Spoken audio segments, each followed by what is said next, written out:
Magandang gabi po sa ating lahat. Tayo po ay mag-aaral po ng salita ng Diyos. Isang verse lang po ang ating pong babasahin.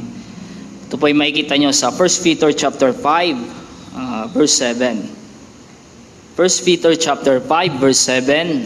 Basahin po natin itong lahat, Tagalog at yung English niya. Tayo po ito may lahat.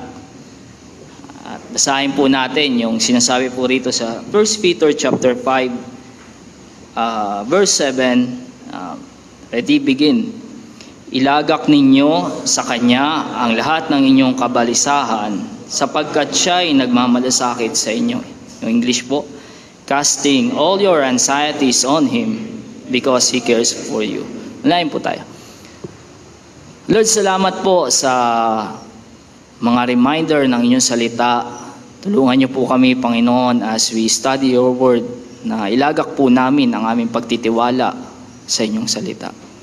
Salamat po, Diyos, sa pagkakataon na makapag-aral at nawa, Panginoon, kayo po ang ay may taas. Pandalangin sa pangalan ni Jesus. Amen. Upo na po tayo. Hindi naman po lingid sa inyong kaalaman na ang buhay ay hindi sigurado. Hindi mo kayang i-predict ang hinaharap ng 100%. Pwede mong ma-predict ang hinaharap kung madilim, pwede mo sabing uulan. Pero 100% hindi mo kayang i-predict ang hinaharap. Kahit ang kinabukasan, di ba? Sino ang makakapagsabi sa inyo na kayo'y buhay pa sa kinabukasan? Wala. Marahil ay maganda ang buhay natin ngayon. Wala tayong iniisip, di ba? May kayamanan tayo, maganda ang ating pisikal na pangangatawan, at payapa ang mundo natin. Pero biglang out of nowhere ay parang nagalit sa iyo ang mundo, na pinagbagsakan ka ng langit at lupa, na yung payapang mundo mo ay gulong-gulo na. Ano ang gagawin natin? Kung ikaw ay ligtas at nangyari sa iyo yan, ano ang gagawin natin? Karaniwan ang ginagawa ng mga tao ay maghahanap siya ng mga solusyon sa pamamagitan ng kanilang lakas. Ang iba naman, dahil sa lugmok na talaga sa kahirapan, ay kakapit sa patalim. At may mga iba naman na mas pinipili na lang magpakamatay. Dahil iniisip nila na wala nang nagmamalasakit na kayang tumulong sa kanilang pangangailangan. Alam niyo po, madalas maging tayong mga Kristiyano, gumagawa tayo ng kanya-kanya nating solusyon sa problema sa halip na ipagkatiwala natin to sa Panginoon. Kaya po ang reminder sa atin ng salita ng Diyos ay ito po: pagtiwalaan mo ang Diyos na nagmamalasakit sa iyo. Trust God who cares for you. Pagtiwalaan mo ang Diyos na nagmamalasakit sa iyo. Unang bagay po na makikita po natin dyan, sinin niyo po, pagtiwalaan mo ang Diyos sa lahat mong alalahanin. Trust God in all your cares or anxiety. Pagtiwalaan mo ang Diyos sa lahat ng iyong alalahanin. Letter A. Mabilis lang po tayo, no? Trust God and His promises. Pagtiwalaan mo ang Diyos at ang kanyang mga pangako. Ano ang dahilan kung bakit minsan o madalas ay hindi natin mapagkatiwalaan ng Diyos sa ating mga dinadalang pasanin? Diba? Alam niyo po, ang ilan sa maaaring isa sa mga dahilan niyan ay hindi natin alam yung mga pangako niya. Kaya ang dapat natin gawin, ito ang unang-una. Hanapin mo o alalahanin ang mga pangako ng Diyos sa Biblia. Seek or remember God's promises in the Scripture. Bakit madaling tandaan, di ba? Alalahanin mo ang mga pangako ng Diyos. Pero naisip ba natin na kung minsan, pag tayo'y mga may problema sa buhay, kailangan nating magsaliksik? Research ang tawag, di ba? Pag-aaralan mo. Bakit ganon? Kasi hindi sapat yung alaala natin para matandaan natin yung napakaraming pangako ng Diyos sa salita niya. Hindi sapat yun eh. So para pagtiwalaan mo ang Diyos, kailangan una, alalahanin mo, alam mo Kung hindi mo alam, kailangan mong saliksikin. May mga panahon na hindi natin talaga alam kung ano ang sinasabi ng Diyos sa isang bagay na dinadala natin. Ang gagawin mo, iaasa mo lang sa lahat ng naalala mo. Hindi. Kailangan mong magbigay ng time at maghanap. No? Kailangan mo natin yun eh. Para pagtiwalaan natin ang Panginoon, kailangan nating hanapin at alalahanin yung mga sinasabi niya. Meron ba sa inyo na may alalahanin at gumagamit kayo ng Google? Natanong yung Google, ano bang sinasabi nito about sa Bible? About this particular sin? About sa gantong dinadaan ko, pinagdadaanan ko. Minsan may naglalabas ang mga research ng ganyan, di ba? Ba't ganun? Kasi alam niyo po minsan, kulang tayo sa pagsasaliksik sa mga pangako ng Diyos. Kaya hindi natin mapagkatiwalaan ang Panginoon, hindi natin naalala or kulang tayo sa pagsasaliksik. Pangalawa, ipahayag at magsisi sa kawalan ng pananampalataya o pagtitiwala. Confess and repent on our unbelief.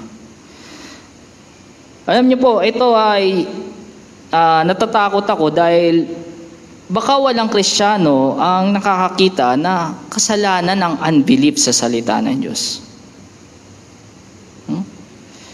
Sabi ng Biblia, without faith, kung wala kang pananampalataya, wala kang pagtitimala, it is impossible to please God. For he that cometh to God must believe that He is, and that He is a rewarder of them that diligently seek Him. Kung tayo ilalapit sa Diyos, we must believe God. Kailangan mo yan. Kailangan natin ipagkatiwala. Kung ipagkakatiwalaan mo ang Panginoon, pagtiwalaan mo siya ng buong puso mo. And that He is. And that He is a rewarder of diligently that seek Him. Kailan tayo nag-pray na, Lord, patawarin niyo po ako dahil hindi ako nagtitiwala sa inyong salita? Kailan kayo nag-pray ng ganun? Kailan natin pinag-pray na, Panginoon, patawarin niyo po ako dahil may alam ako sa inyong salita pero hindi ako nagtitiwala? When did you pray like that? Ano ba ang unbelief? Ano ba yung kawalan ng pananampalataya o pagtitiwala? Alam niyo po, palagay ko, ang major cause nito, ano bang dahilan nito? Ano ba yung dahilan ng kawalan ng pagtitiwala sa Diyos? Marahil ang major cause po nito ay yung kawalan natin ng kahandaan ng puso at atensyon sa salita ng Diyos. Ang unbelief ay nagsisimula kung ikaw ay hindi handa to receive God's Word. Sabi ng Bible, faith comes by hearing and hearing by the Word of God. Napakasimple nun. Ang pananampalataya ay nanggagaling sa pakikinig at pakikinig ng salita ng Diyos. Ibig sabihin nito, ang kawalan ng pananampalataya ay nanggagaling sa pakikinig, pero hindi pagbibigay atensyon sa salita ng Diyos. Kaya marahil may mga unbelief tayo sa salita ng Diyos kasi hindi natin pinaghandaan eh. Diba? Naalala niyo yung parable of the sower? Ano ang karakter ni Satan sa parable of the sower? Meron doon naghahasik, sabi doon, nagsalita sa kanila si Jesus sa maraming bagay sa pamamagitan ng talinghaga na sinasabi, makinig kayo. May isang manghasik na humayo upang maghasik. Habang siya'y naghahasik, may mga binhing nahulog sa tabi ng daan. At dumating ang mga ibon at kinain nila ang mga ito. Ano ang karakter ni Satan sa parable of the sower? Yung ibon, di ba? Yung ibon. Sinabi ni Jesus Christ, yung puso mo, yung mga lupa. Yung binhi, yung salita ng Diyos. Sino yung ibon? Si Satan. Ay, makikita nyo dyan na sa time na may pag-aaral ng salita ng Diyos, Hindi lang kailangan mo yung salita, yung puso mo ihanda eh. Kailangan mo rin ng atensyon. Dahil baka yung ibon ay dumating at kuhanin ang salitang natanim sa iyong puso. Ako'y natatakot baka habang may nagpag-aaral ng salita ng Diyos, Messenger, Facebook, YouTube. Alam niyo po, matakot kayo, no? Baka hindi nyo napapansin na yung mga yan ang ibon na kumukuha ng salita ng Diyos sa inyong puso. Well, si Satan ay dumarating. Darating siya para mag-cause ng unbelief sa ating mga puso. At ang isa sa maaaring cause niyan ay kung hindi ka handang makinig. May mga tao na masyadong busy sa oras ng pag-aaral ng Panginoon na wala na silang time na nalaman lang nila yung title, nalaman lang nila yung mga verse, pero hindi tumanim sa puso. Ba't ganun? Kulang sa atensyon. Sa atensyon. Sabi ng Hebrews 12, yung verse 1 and verse 2 ng Hebrews chapter 12, kung kayo po ay pamilyar doon, sabi dyan, therefore, since we are surrounded by so great cloud of witnesses, mga faithful men, sabi niya, let us also lay aside every weight and the sin which clings to so closely, and let us run with endurance the race that is set before us. Diba? Sabi doon, let us lay aside every weight and the sin which easily beset us. Sabi ng KJV. Ano ba yung sin na nag-i-easily beset us? Alam niyo yung context niyan, pananampalataya. Faith sa Panginoon. Kaya nga sabi dito, may mga Kristiyano na they were flogged, they were sown into, pero nandun yung kanilang pagtitiwala. Mga heroes of faith. Ang sabi niya, dahil meron tayong mga nananampalatayang tao, mga taong nagtiwala sa Panginoon, tumakbo sila sa karera ng nagtitiwala sa Panginoon, anong gagawin mo? Lay aside every weight and your unbelief, the sin that easily beset us, and let us run with patience the race that is set before us. So confess and repent on our unbelief. Kaya minsan hindi natin maibigay sa Panginoon yung mga alalahanin natin kasi wala tayong pagtitiwala. Pagtitiwala sa Panginoon. Pagtitiwala sa Kanyang salita. Hindi sapat na alam mo lang. Hindi sapat na nag-research ka lang. Kailangan handa ang puso mo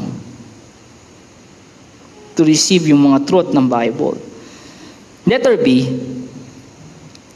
ito po makikita nyo, ipagkatiwala mo sa Diyos ang lahat ng iyong alalahanin. Diba? Cast to God all your care and anxiety. Ang sabi po doon sa binasa po natin kanina, di ba? Verse 7 ng 1 Peter chapter 5, casting all your anxieties on Him because He cares for you. I-cast mo, ibigay mo sa Panginoon ang lahat mong alalahanin. Ano ba ang alalahanin or anxiety? Ano ba yan? Alam niyo po, ito ay may ideya ng pagiging distracted. Yung pagkawala ng focus.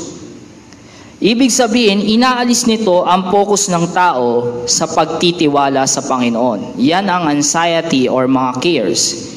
Aalisin yan yung focus mo sa pagtitiwala sa Panginoon. Ang isang example niya, makikita nyo kay Mary at kay Martha. Ang sabi ng Bible sa Luke chapter 10 verse 39 to 42, sundan nyo na lang sa inyong mga Bible, no, or pakinggan nyo na lang. Sabi rito, at siya'y may isang kapatid na tinatawag na Maria na naupo sa paanan ng Panginoon at nakinig sa kanyang salita. Pinatawag ni Martha si Jesus Christ para kumain sa kanilang lugar. At pagdating doon na Jesus Christ sa Luke 10, 39 to 42, may isa siyang kapatid na tinatawag na Maria na naupo sa paanan ng Panginoon at nakinig sa kanyang salita. Ngunit si Marta ay naaabala sa maraming paglilingkod. Cares. Yan yung salitang cares, yung naaabala. Cares. Siya'y lumapit sa kanya at sinabi, Panginoon, wala bang anuman sa iyo na pinapabayaan ako ng aking kapatid? Ano yung anuman? Wala bang anuman sa iyo? Ibig sabihin nun, hindi ka ba nagkikare, Panginoon, na pinapabayaan ako ng aking kapatid? Ano yung sinasabi niya yan? Sabihin mo nga sa kanya na tulungan ako. Verse 41, sasabihin sa kanya ngayon ni Jesus Christ kung ano yung problema. Subalit sumagot ang Panginoon at sinabi sa kanya, Marta, Marta, nag-aabala ka at nababagabag tungkol sa maraming bagay. Ito niyo yun. Ano yung sinasabi dyan ng Bible? Yung sinabi ng Panginoon na naabala ka sa maraming bagay, sinasabi niya doon na ikaw ay nag-aalala o nababagabag sa maraming bagay. Subalit, isang bagay ang kailangan at pinili ni Maria ang mabuting bahagi na hindi kukunin sa kanya. Ano pinapakita nun? Pinapakita nun sa atin na yung pagiging distracted, you are distracted on many things, sabi ni Jesus Christ. At nag-focus siya doon sa pag-aalala. Dahil yung anxiety, yung mga cares, inaalis niyan yung focus mo sa Panginoon. It distracts you. Kinugulo niya. Kaya ang sabi ni Jesus Christ dito, naabala ka. Ikaw ay distracted. Pero si Mary, nakita niya yung mabuting bahagi. At hindi kukunin sa kanya. Ano mo, dahil sa sobrang distracted ni Martha, nawala yung attention niya sa pinakamabuting bahagi. Ano ba yung pinakamabuting bahagi? Yung maupo at makinig sa salita ng Diyos. Yun yung di niya nakita. Kaya nga, kung babalik kayo doon sa verse 7, ang sabi niya ng 1 Peter, cast all your care. Lay aside every weight and the sin that easily beset us. Sinasabi ng text sa atin na yung mga distraction na iyan ay bitawan mo. O literally, sabi diyan, ibato mo sa Panginoon. Cast. Ibato mo sa Panginoon. Or ipagkatiwala mo. Ipagkatiwala mo sa Diyos. Now, ilan ang bibitawan mong alalahanin? Napakasimple nung language, di ba? Nung sentence diyan, sabi diyan, casting all. Hindi 5, hindi marami, kundi all. All your anxiety is on Him. Now, bakit kailangan lahat? Pangalawang puntos, ipagkatiwala mo sa Diyos dahil Siya'y may malasakit sa iyo. Pagtiwalaan mo ang Diyos sa iyong mga alalahanin dahil Siya'y nagmamalasakit sa iyo. Trust God because He cares for you. Lahat. Letter A.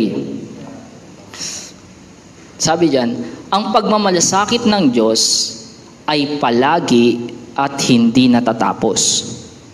God's care for us is constant and unending. Sabi po diyan, di ba? Casting all your cares, all your anxieties on Him because He cares for you. Alam niyo yung word na yan ay present active.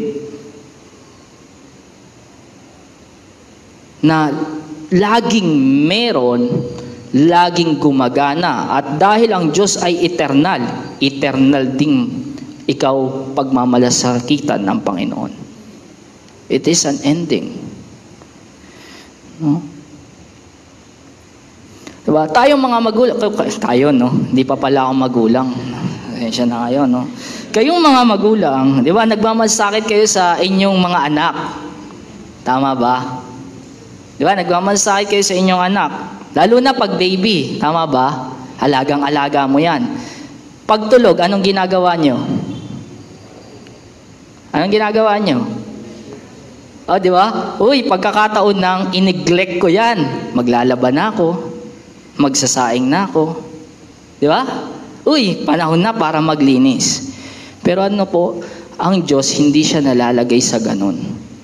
Kung minsan ang isip natin, ang care ng Diyos kapag ikaw ay maraming alalahanin. O by context, anxiety, di ba?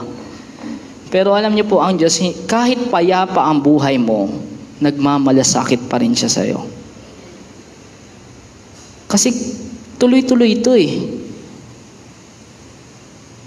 na kahit ikaw ay tulog, wala kang iniisip, alam niyo, ang Diyos ay nagmamalasakit pa rin sa'yo sa oras na yon.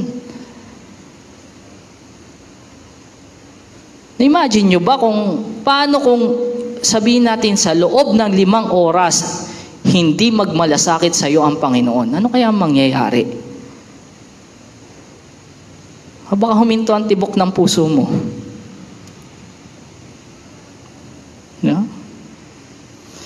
O totoo, di ba? Yung puso natin, involuntary muscle yan. Automatic. Hindi mo yan mapipigilan tumibok. Lalo na pag may crush ka, di ba? Hindi mo mapipigilan tumibok yung puso na yan. Pero para mapabagal mo yan, sasabihin ko sa'yo, hindi ka crush ng crush mo. Hindi, ilalak. Pero di ba, iniisip natin, kasi involuntary muscle yan Pero hindi. Kung titingnan mo ang scripture, lahat ng mga bagay, kaya hindi natanggal yung mga mata, dahil ang Diyos ay nagmamalasakit sa'yo.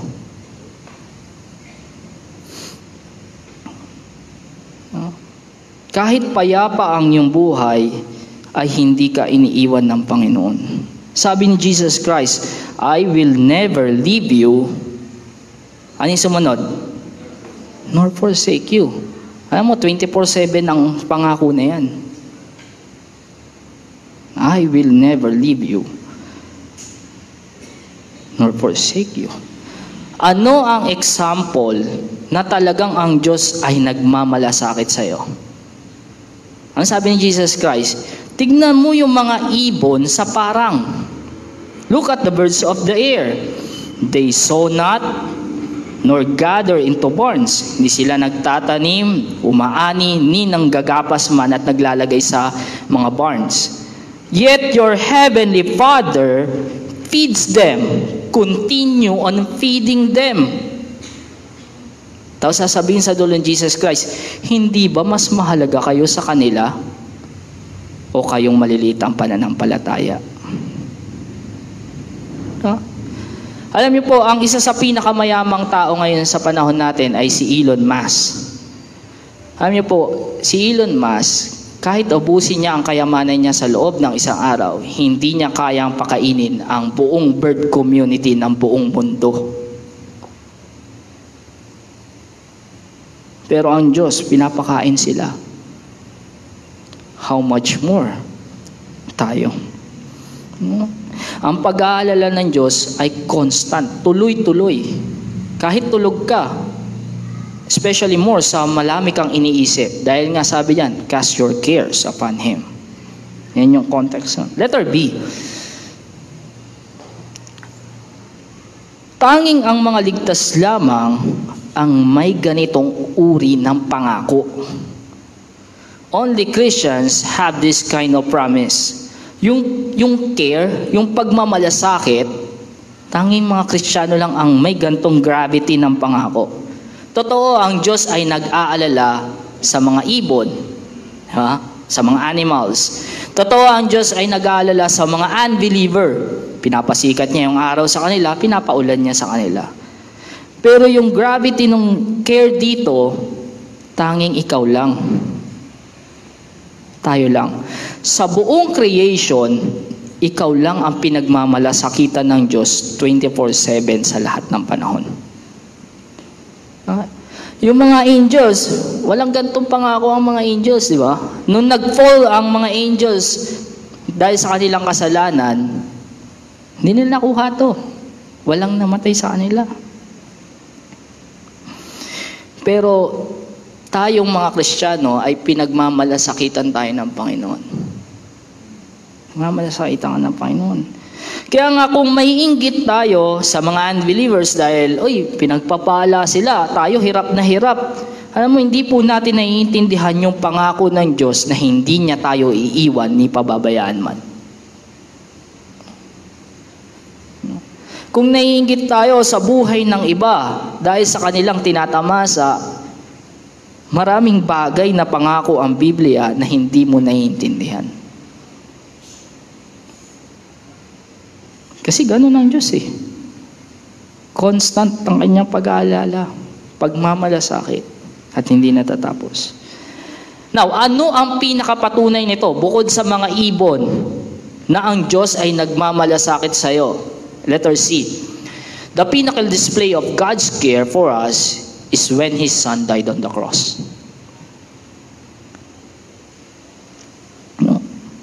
Nung si Jesus Christ ay namatay sa krus ng Kalbaryo, anak niya yon. Hindi yon ibon. Hindi yon hayop, mga lamb, mga sheep, mga goat. Hindi. Anak niyon ng Panginoon. Begotten Son. At nung siya ay namatay sa krus, kung ikaw ay nanampalataya sa Kanya, lahat ng mga pangako sa Bible ay totoo sa iyo. Lahat ng magagandang pangako ay totoo sa iyo. Huh? Kaya nga sabi ng Scripture, yung panandaliang suffering ay hindi mo maiko-compare sa weight ng glory na darating. Kasi yung suffering natin, ganyan lang. Yung glory, eternity. Ayun. Hindi mo maiko-compare. Kaya yung mga alalahanin natin, ang sinasabi sa atin ng Bible, ay ilagak natin sa Kanya lahat. At kung papansin niyo yung language, tatawa talaga kayo rito dahil sa sinabi dyan, hindi siya nag-aalala sa yung alalahanin. Basa niyo ba? Casting all your cares on Him because He cared for your cares. Yun ba yung sinabi? Casting all your anxieties on Him because He cares for your anxiety. Ano yung direct object? You.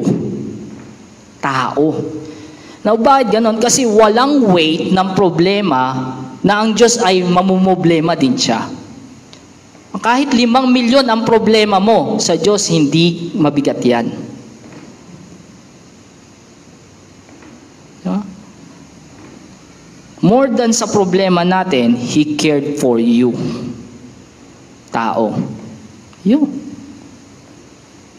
Hindi yung pinoproblema natin. Kayang solusyonan ng Diyos ang lahat ng bagay kung ito'y Kanyang kalooban. Sabi ng Biblia. So ano pang dahilan bakit dapat nating ilagak sa Panginoon bukod sa siya'y nagmamalasakit sa atin? Ito yung pangatlo at huli. Ang hindi paglagak ng lahat nating alalahanin sa Diyos ay naglalagay sa atin sa napakaseryosong panganib. Not casting all our cares to God puts us in a very grave danger. Kasi niyo sinabi sa verse 8. Kung kayo po yung mga Bible, ito yung sabi sa verse 8. Be sober-minded, be watchful. Your adversary, the devil, prowls around like a roaring lion, seeking someone to devour. Maging sober-minded ka, maging watchful ka. Bakit ganon? Kasi si Satan para siyang leon na pag-aalagala na naghahanap ng kanyang malalapa. Now, ano ulit ang ginagawa ng care at anxiety? Inaalis nito yung focus mo. Tama? Yung sinasabi.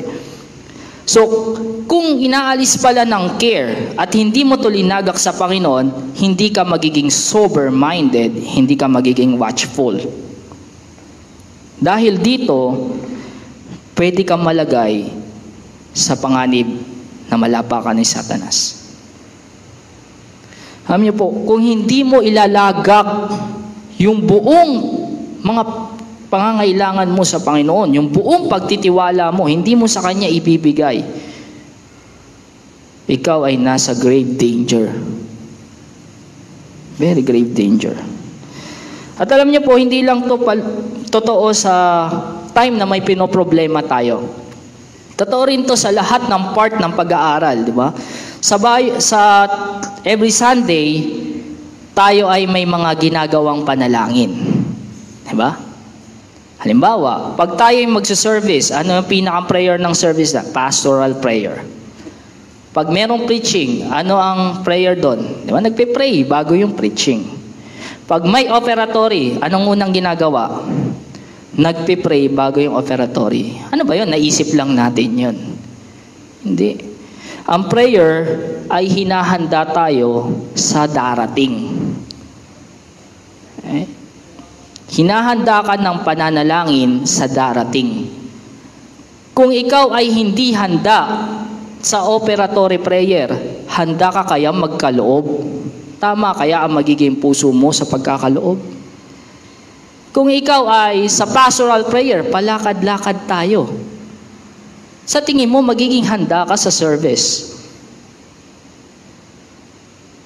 Di ba?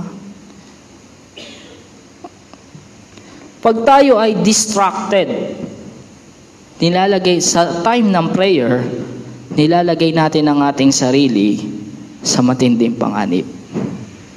Lagay mo, sarili mo. So, iniisip ko lang, no?